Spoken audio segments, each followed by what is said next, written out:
Hey, you there, in the water. Bring it in. Now, I need to see your fishing license and ID. I'm sorry, you need to see my what? Your papers, license, identification. You can't just fish out here without clearance. Officer, this is a public shoreline, open access. I've been here 20 minutes. I've been watching you for 5. You fit a description. Is that right? Step out of the water. Hands where I can see them. A tourist's GoPro was already recording. The beachfront hotel's exterior camera had been rolling since 6 a.m. A jogger 50 yards down the sand had her phone in her hand, and a couple walking their retriever near the dune line would later tell investigators they stopped the moment they heard the agent's tone, because they recognized it immediately for what it was. Edward Tucker, a 45-year-old U.S. Immigration and Customs Enforcement agent, had just stepped off the boardwalk and onto the sand at Virginia Beach. Badge clipped to his belt, hand hovering near his service weapon, coffee thermos abandoned on a nearby bench as though what he'd spotted in the water suddenly required both hands. What Tucker didn't know, what he couldn't have imagined through the fog of his assumptions, was that the man standing waist-deep in the Atlantic surf, wearing an expensive North Face jacket and holding a fishing rod, was about to dismantle his career, his pension, his freedom, and the quiet institutional protection that had shielded him for years. One stop, one wrong man, one moment that would generate a $17.9 million verdict, trigger a federal criminal prosecution, and force a permanent restructuring of ICE field protocols across the entire eastern seaboard. Every camera on that beach was recording. Tucker just didn't know that yet. Before we go further, where are you watching from? Drop your city or state in the comments. And if you're new here, hit that subscribe button now. Not because this story doesn't just get intense, it gets historic. Dr. Simon Tonde had been studying the ocean for 20 years, not recreationally, professionally, at a level most people don't know exists. At 42, he held a Ph.D. from the Scripps Institution of Oceanography, one of the most competitive marine science programs on the planet. He had spent 3 years advising the White House Council on environmental quality on sea level rise projections. He had briefed members of Congress on coastal erosion policy. He had published over 120 peer-reviewed papers in journals that most people couldn't pronounce, let alone read. He was, at the time of the encounter, in the final stages of a $50 million environmental resilience grant negotiation with one of the largest global sustainability firms in the world, a deal years in the making, and one that hinged almost entirely on his personal reputation. That Saturday morning, Simon Tonde had one objective: fish. He had woken up at 5:30 a.m. in the same Virginia Beach rental he returned to every few months when the research brought him to the coast. He'd made a single cup of coffee, loaded his gear into his truck, and driven 9 minutes to his favorite stretch of shoreline, a quiet section of beach he'd been casting from since a colleague first brought him here 6 years ago. The Atlantic was calm. The mist was still low on the dunes. The only other soul in sight was a couple near the pier, and they were far enough away that the morning felt like it belonged to him. He was waist-deep in 58-degree water, reading the current the way most people read a newspaper, when he heard the voice. "Hey, you there? In the water. Come in. I need to see your papers." Simon reeled in his line. He turned. He assessed the badge, the posture, the hand that wasn't quite resting and wasn't quite reaching, hovering in that particular position that every person of color learns to recognize before they learn to drive. He had navigated hostile foreign bureaucracies on 3 continents while securing research permits. He had testified before federal agencies where people actively did not want him in the room. He knew exactly what an illegitimate power move looked like. He also knew, with the calm precision of a man who had spent decades in rooms where preparation was the only thing standing between him and failure, exactly what the law said about this moment. He took a breath. He took a step toward shore. "I'm sorry," he said evenly. You're what?" Tucker's jaw tightened. He stepped forward onto the wet sand. And just like that, the worst professional decision of Edward Tucker's life was already in motion. What Tucker chose to do next would not just cost him his career. It would cost the agency $17.9 million, send him to federal prison, and turn the name Simon Tonde into a civil rights landmark. But to understand exactly how a morning fishing trip became a federal case study, you have to understand who these two men really were, and the very different worlds they were standing in when their paths collided on that beach. The holding cell smelled like disinfectant and indifference. Simon Tonde sat on a metal bench for 12 hours, not because the law required it, but because Edward Tucker had set something in motion that the system, for a while, and simply allowed to keep rolling.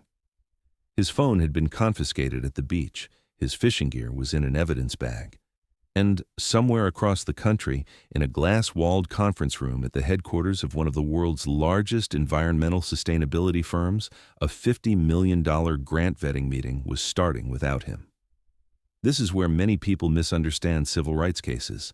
The harm is rarely just emotional. It's economic. It's professional. It compounds. Under federal law, damages in a civil rights lawsuit are not limited to pain and suffering. They can include lost income, lost contracts, lost opportunities.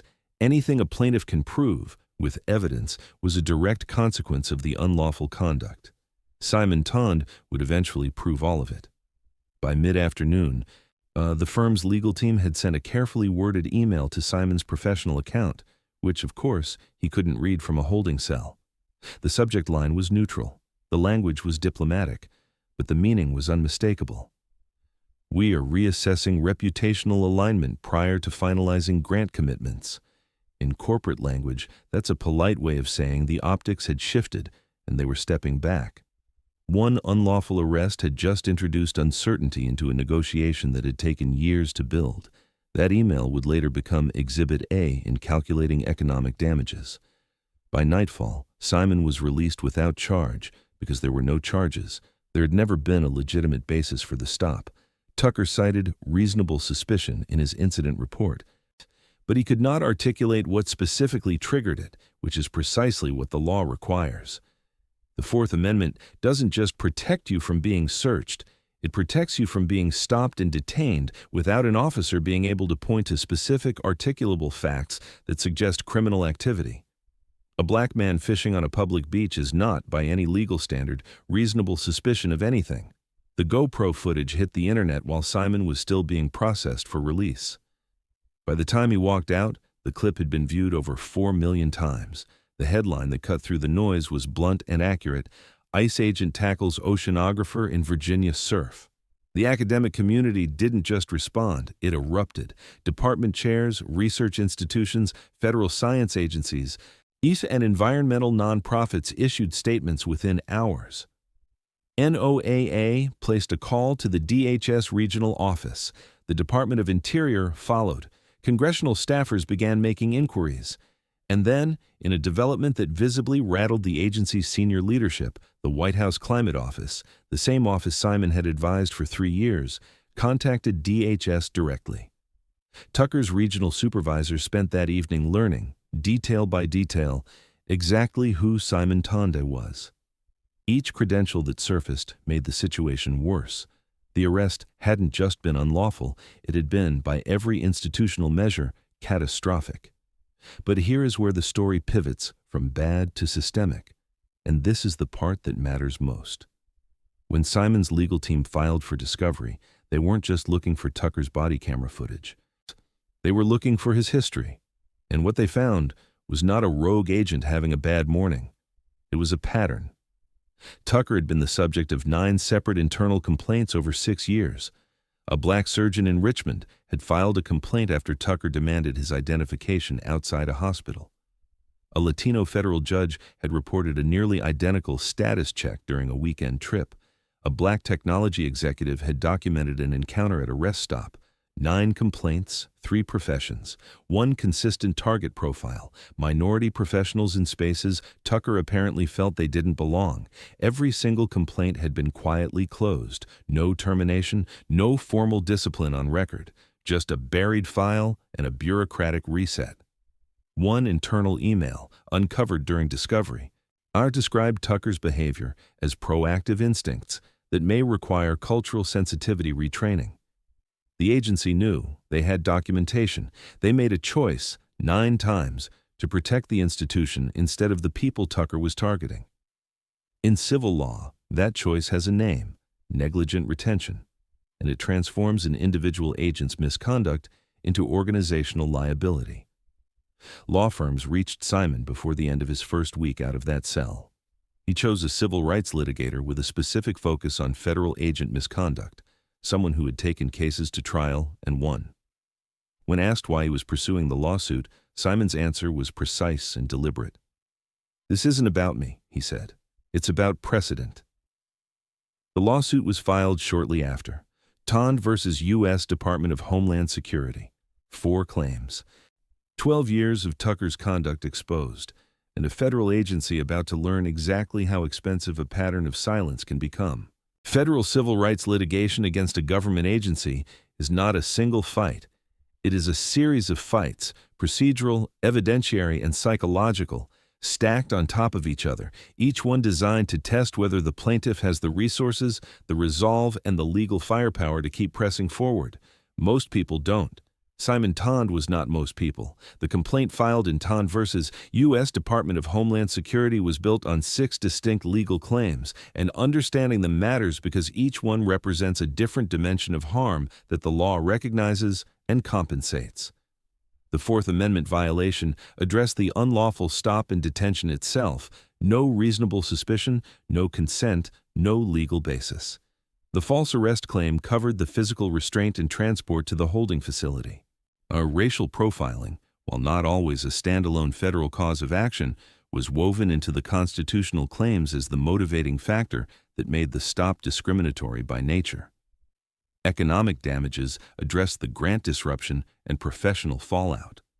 Emotional distress covered the psychological toll of being physically restrained, publicly humiliated, and held for 12 hours without charge. And punitive damages, the claim that tends to make institutional defendants most nervous, were included specifically because of the agency's documented history of ignoring Tucker's conduct. Punitive damages exist not to compensate the victim, but to punish the wrongdoer and deter future misconduct. For them to be available, the plaintiff must show that the defendant acted with malice or reckless indifference to federal rights. The 9 buried complaints were going to make that argument very straightforward. Then came the body camera footage, or rather, the absence of it. ICE's initial response to the discovery request for Tucker's body-worn camera recording was that the relevant footage had been accidentally corrupted during a routine data transfer.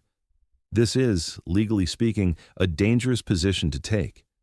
When a party in litigation destroys, loses, or fails to preserve evidence that it had an obligation to retain, courts can apply what's called an adverse inference instruction, essentially telling the jury that they are permitted to assume the missing evidence would have been unfavorable to the party that lost it.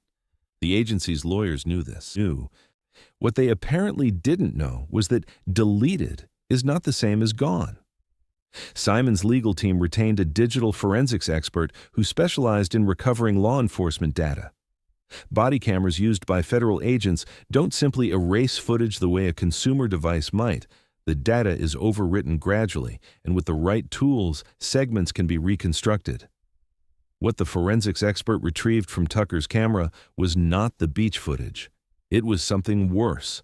It was audio recorded inside Tucker's patrol vehicle approximately 40 minutes after the arrest during a conversation Tucker was having with a colleague. Tucker had apparently believed the camera was off. It was not. The courtroom was quiet when the audio was played. Not the polite quiet of an attentive audience, the kind of silence that falls when something deeply ugly surfaces in a public space and no one quite knows where to look first. Tucker's voice came through the speakers clearly. He was laughing. "Guys like him think a degree makes them white," he said. "I enjoyed reminding him it doesn't." That was the moment the case changed from a civil rights lawsuit into something closer to a reckoning. Simon Tonde sat at the plaintiff's table and did not move.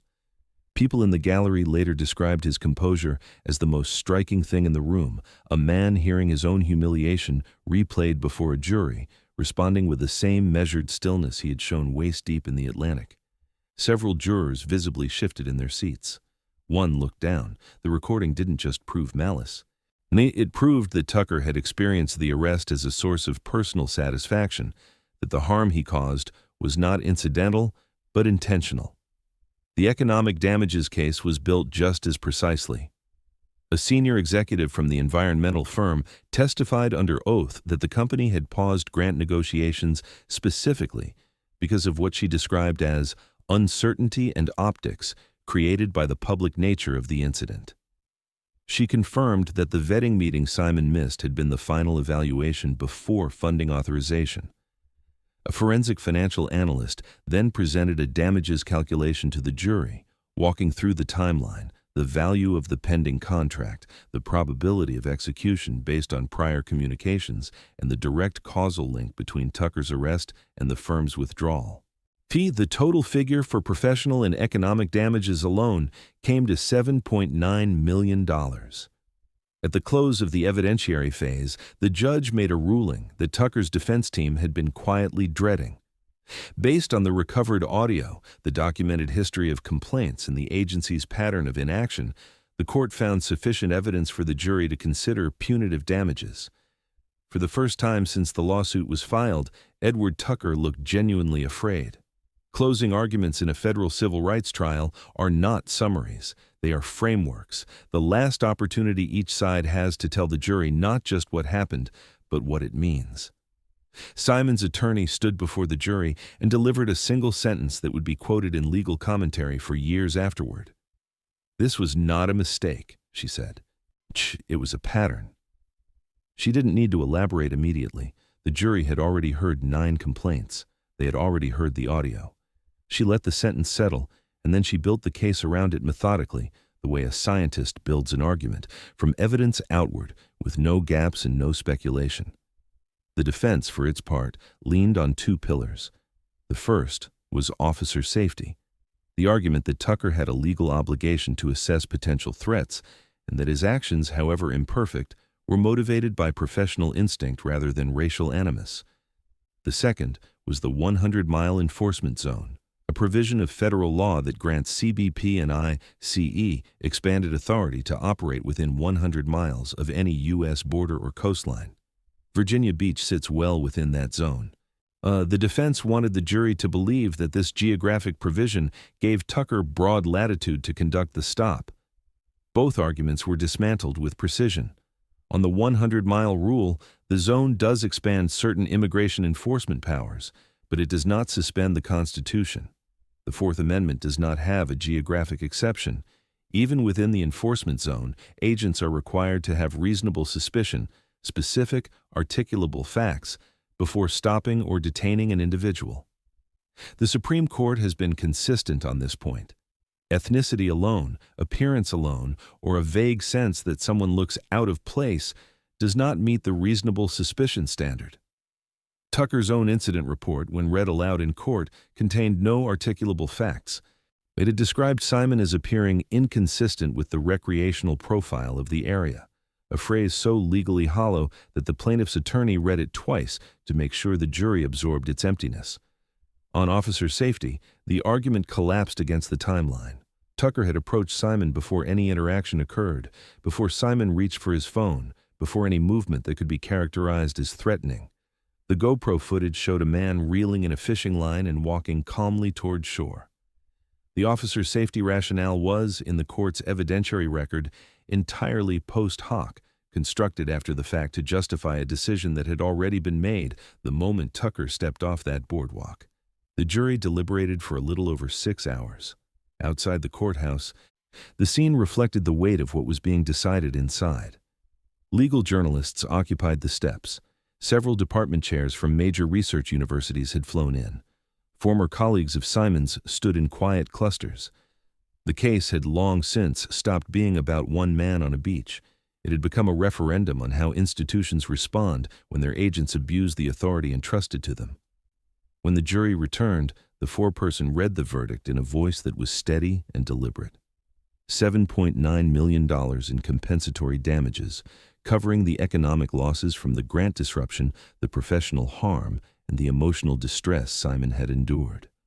$10 million in punitive damages assessed against Tucker and the agency jointly, enough for what the jury described in their written statement as a profound and deliberate abuse of power enabled by institutional indifference.